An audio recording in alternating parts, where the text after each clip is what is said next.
Good morning guys, আমি অভি। এখন বাজে ভোর 5:45। তো আজকে ভাবলাম আজকে আর মর্নিং ওয়াক না, অনেক দিন ধরে ভাবছি যে 15ই মার্চ 2024-এ যে মেট্রোটা চালু হয়েছে, মানে গঙ্গার তলা দিয়ে যেটা যাচ্ছে, সেটা অনেক দিন ধরে ভাবছি যাব, কিন্তু আর যাওয়া হচ্ছে না। শেষমেশ আজকেই ঠিক করলাম, কারণ কয়েকদিন বাদে অফিস জয়েনিং হয়ে যাবে, তারপর যেতে পারবো কি পারবো না, যার জন্য আজকেই ঠিক করলাম। তো ভোরবেলা বেরিয়ে পড়লাম। বেসিক্যালি মানে বেলগাছিয়া থেকে কি করে যাওয়া যায়, ঠিক আছে, সেটাই তোমাদের দেখাবো। কি কি ট্রাভেল শ্যুট আছে সেটাও বলবো, কারণ আমি তো এর আগে যাইনি, এই প্রথমবার যাচ্ছি। তো আমার কিছু জানা নেই। আমি কালকে গুগলে সার্চ করে অনেক কিছু দেখেছি, ঠিক আছে। গুগল থেকেই যেগুলো জানা হয়েছে সেগুলো তোমাদেরকে বলবো, ঠিক আছে। আর সাথে গিয়ে মিলিয়ে দেখবো যে যেগুলো গুগল থেকে, মানে ইউটিউব থেকে আমি যেগুলো জানতে পেরেছি সেগুলো সব সঠিক কি সঠিক না। যাই হোক গাইজ, এখন ভোর 5:45 বাজে। দেখতেই পাচ্ছ রাস্তায় লোকজন খুব কম। তো অনেকটা পথ, মানে এখান থেকে যেতে হবে বেলগাছিয়া থেকে মেট্রো করে হাওড়া স্টেশন অনেকটাই, তারপর আবার ব্যাক করা, ঠিক আছে। তো যেহেতু আজকে মর্নিং ওয়াকটা মিস গেল, ভাবলাম যে কেষ্টপুর থেকে লেক টাউন অবধি হেঁটে হেঁটে যাব, তাহলে মর্নিং ওয়াকটাও হয়ে যাবে, ঠিক আছে। কারণ দুদিন দোল ছিল, দোলের জন্য তো ওরকম সকালে আর বেরোনো হয়নি, আর আমি এখন মর্নিং ওয়াকের ভিডিওও ছাড়ি না। তো যার জন্য ভাবলাম যে ভিআইপি থেকে একটা চা খাই, চা খেয়ে হাঁটতে হাঁটতে লেক টাউন অবধি যাই।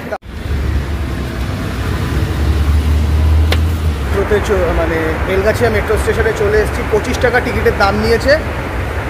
এখনও 4 মিনিট মানে দেরি আছে মেট্রো আসতে। বললো প্রথমে স্প্ল্যানেডে নামতে হবে, তারপর স্প্ল্যানেড থেকে গাড়ি চেঞ্জ করতে হবে, মানে মেট্রো চেঞ্জ করে হাওড়া স্টেশনে যেতে হবে। যাই হোক গাইজ, মেট্রো চলে এসছে, বাজে হলো 6:49, পুরো পারফেক্ট টাইমে এসছে। এটা বেলগাছিয়া থেকে স্প্ল্যানেডের মেট্রোটা আসছে।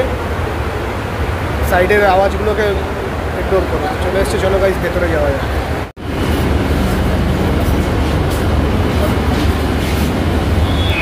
গাইজ স্প্ল্যানেডে নেমে পড়লাম, মানে স্প্ল্যানেড মেট্রো স্টেশনে। জানতে পারলাম এখান থেকে স্প্ল্যানেড থেকে হাওড়া, স্প্ল্যানেড থেকে মেট্রো ধরে প্রথমে মহাকরণ, তারপর মহাকরণ থেকে হাওড়া স্টেশন। আর যেহেতু গাইজ জানা নেই, সেহেতু মানে জিজ্ঞেস করতে হবে যে কোন দিক দিয়ে মানে হাওড়ার মেট্রোটা ছাড়ছে। যাই হোক গাইজ, এটা তোমার এসকেলেটার দিয়ে আবার ওপরে আসতে হবে। মিডিলের যে এসকেলেটারটা আছে তার এদিক দিয়ে,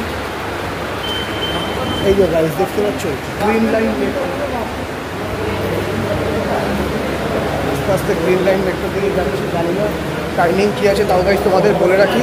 7টা থেকে 9টা অবধি হলো 15 মিনিট অন্তর অন্তর, তারপর 9টা থেকে 11টা অবধি হলো 12 মিনিট অন্তর অন্তর, তারপর আবার 11টা থেকে যতক্ষণ মেট্রো চলবে ততক্ষণ ওই 15 মিনিট অন্তর অন্তরই মেট্রো আসবে।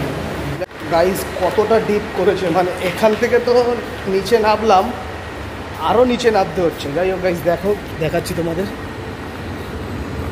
দেখতে পাচ্ছ গাইজ,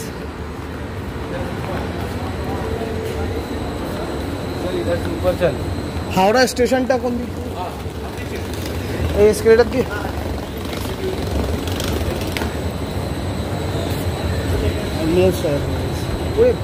অনেক নিচে করেছে। এই দেখো গাইজ, মানে এটা বলছে 33 মিটার নিচে, মানে দেখেই কথা বলার জোশ এসে গেল। দেখো কতটা নিচে, আর কত সুন্দর সাজিয়েতে দেখো জিনিসটা, অ্যাম্বিয়েন্সটা সেই করেছে। আমি কিন্তু জল প্রচণ্ড ভয় পাই, মানে আমি গোড়ালি জলেও নামি না। দীঘা বলো বা পুকুর বলো, এই কিছুদিন আগে দোল খেলা হয়েছিল, আমাকে বলছিল পুকুরে স্নান করতে চাও, আমি যাইনি, কারণ আমার জল প্রচণ্ড ভয় লাগে। আর এখানটা একটু শান্ত গাইজ, দেখতে পাচ্ছ সেই লাগছে। আর কত বড় এসকেলেটার, এত বড় এসকেলেটার তো আমি দেখিনি কোনোদিনও, মানে কতটা নিচে আছে। আর এটা আমাদের মানে কলকাতার গর্ব যে আমাদের এশিয়ার মধ্যে প্রথম এরকম গঙ্গার নিচে মেট্রো চালু হয়েছে। 15ই মার্চ 2024-এ চালু হয়েছিল। আসার ইচ্ছা ছিল, আসতে পারিনি কোনো ব্যস্ততার জন্য, কিন্তু আজকে সময় পেয়েছি, আজকে এসছি। পুরোটা দেখে তারপরেই যাব। দেখো গাইজ, মনে হচ্ছে ফরেন কান্ট্রিতে চলে এসেছি। মানে এয়ারপোর্টে গেলে যেরকম টিকিট ডিপার্চার বোর্ডিং পাস করতে যেরকম লাগে সেই রকম ফিলটা। আরও নিচে নামতে হবে মনে হচ্ছে গাইজ, সাথে থাকো দেখাচ্ছি। আরও নিচে নামতে হবে। যাই হোক, ওখানে পুলিশ আছে, পুলিশকে জিজ্ঞেস করি, দেখি কি বলে স্যারেরা।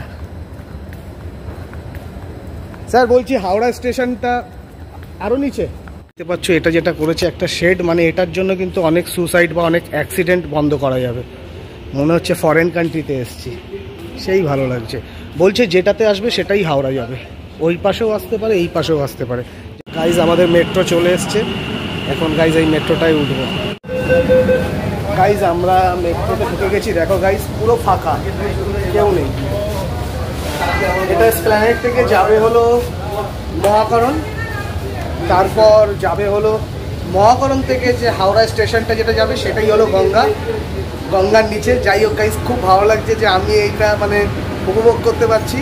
এই দেখো গাইজ, মনে হচ্ছে ফরেনের কোনো মেট্রোতে আমরা ট্রাভেল করছি। আমরা কিন্তু সল্টলেক সেক্টর 5-এও কানেক্ট করছে, পুরো ফাঁকা, কেউ নেই। এই দেখো কতটা বড়। অনেকদিন ধরে ভাবছিলাম আসবো, সুযোগটা আজকে হলো, এসে ভালোই লাগছে। গাইজ 7:26-এ উঠেছিলাম, এখন বাজে হলো 7:30, মানে 4 মিনিট বাদে চালু করলো। ঠিক আছে, এটা এখন মহাকরণের দিকে যাচ্ছে, তারপর মহাকরণ থেকে আমরা চলে যাব গঙ্গার নিচে। মানে মহাকরণ থেকে হাওড়া স্টেশনটা, সেটা তোমাদের গাইজ পুরো ভিডিওতে দেখানো হবে। গাইজ আমরা মহাকরণের সামনে চলে এসেছি, মহাকরণ স্টপেজ এইছো। এরপরে মানে মহাকরণ থেকে হাওড়া স্টেশন যেটা থাকবে সেটাই হলো গঙ্গার নিচে, মানে আমি এখন 33 মিটার নিচে থাকবো। ঠিক আছে, আর এটা মানে যেতে টাইম লাগে হলো 40 সেকেন্ড, 520 মিটার। ঠিক আছে, মানে এটা মহাকরণ থেকে। গাইজ এখনই মেট্রোটা ছাড়বে আর আমরা গঙ্গার নিচে থাকবো। দু সাইড দিয়েই দেখা যাবে, এই সাইড দিয়েও এই সাইড দিয়েও, দু সাইড দিয়েই তোমাদের দেখাবো। এবার গাইজ আমরা আস্তে আস্তে মেট্রোটা চালু হচ্ছে, আমি এখন গঙ্গার নিচে। গাইজ খুব ভালো লাগছে গাইজ, সাথে থাকো, পুরো ভিডিওটা দেখাচ্ছি তোমাদেরকে। গাইজ আমরা এখন গঙ্গার তলায় চলে এসেছি, এই যে নীল আলোটা দেখছো, এটা পুরো গঙ্গার তলা। 33 মিটার নিচে আছি আমরা, 520 মিটার রাস্তা যাচ্ছে, আর যেতে সময় লাগছে 40 সেকেন্ড। গাইজ খুব ভালো লাগছে, কিন্তু আমরা তো গঙ্গার জল দেখতে পারবো না। এখানে আবার লাইটও দিয়েছে, যেখানে তোমার তিমি মাছের লাইট করা হয়েছে। ছায়া দাও গাইজ, দেখতে পাচ্ছ গঙ্গাটা, 40 সেকেন্ড মানে অনেকটাই। আর জল তো আমার খুব ভয় লাগে, তাও গঙ্গার নিচে রিস্ক নিয়ে এসেছি।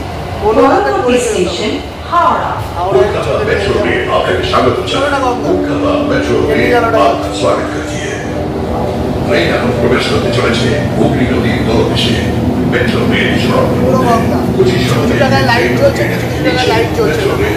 প্রবেশকারী আপনারা রয়েছেন প্রায় 30 মিটার গভীরে, খবর দিয়ে বয়ে চলেছে গঙ্গা। এখানে বলছে 30 মিটার, কিন্তু ইউটিউবে দেখালো 33 মিটার। গঙ্গা উপরে গঙ্গা, নিচে আমরা। ভারতের বড় নদীর দেখো গাইস কতটা নিচে, 33 মিটার। আমরা ভাবি যে অনেক কমই হবে, কিন্তু এটা আস্তে আস্তে এসকেলেটর থেকে ওপরে উঠে আসলাম।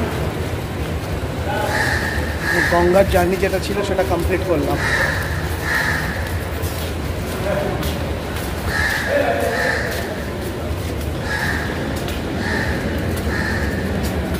গাইজ এখন আছি হাওড়া স্টেশনে। যাই হোক গাইজ, ভিডিওটা বেশি বাড়াবো না। যদি ভিডিওটা তোমাদের কোনো জায়গায় ভালো লেগে থাকে, মানে আমার কথা না, এটা হলো আমাদের এশিয়ার বা আমাদের কলকাতার একটা গর্ব, সেই জায়গা থেকে তোমরা লাইক শেয়ার কমেন্ট করতেই পারো, তাতে ভিডিওটা লোকেরা দেখবে, আর লোকেরা দেখলে জিনিসটা জানবে। যাই হোক গাইজ, এই বলে ভিডিওটা এখানেই শেষ করলাম। By guys.